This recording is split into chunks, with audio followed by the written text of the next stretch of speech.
بسم اللہ الرحمن الرحیم۔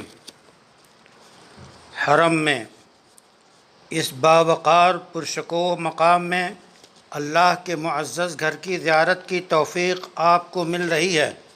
کس قدر عظیم الشان نعمت سے سرفرازی ہے۔ کاش زمانہ کی رفتار رک جاتی اور دنیا کی تمام خوبصورت دلکش مقامات کے مناظر ذہن سے محو ہو جاتے اور آپ کے ذہن و دماغ میں یہی گھڑی چھائی رہتی اور حرم کا نظارہ آپ کرتے رہتے۔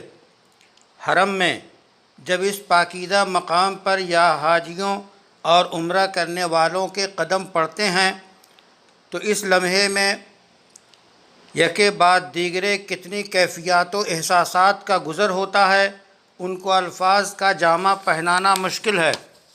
سعادت کی یہ گھڑی ان کی زندگی میں رک جائے اور اس گھڑی جو سعادت حاصل ہے وہی باقی رہنے والی ہے۔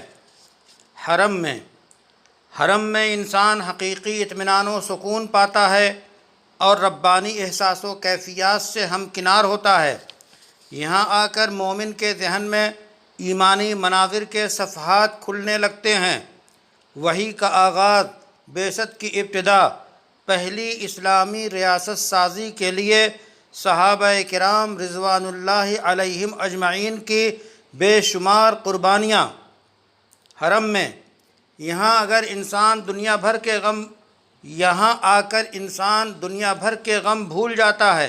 مشکلات مدھم پڑ جاتی ہیں، بس جنت کی باتیں، رب کی بشارتیں یاد رہتی ہیں۔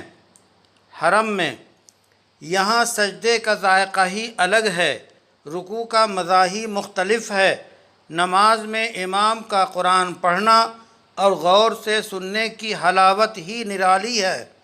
یہاں ہر چیز کا لطف بدلا سا ہے۔ یہ روئے زمین کی سب سے پاکیزہ جگہ ہے۔ یہاں کی ادائیں بھی دل لبھانے والی ہیں۔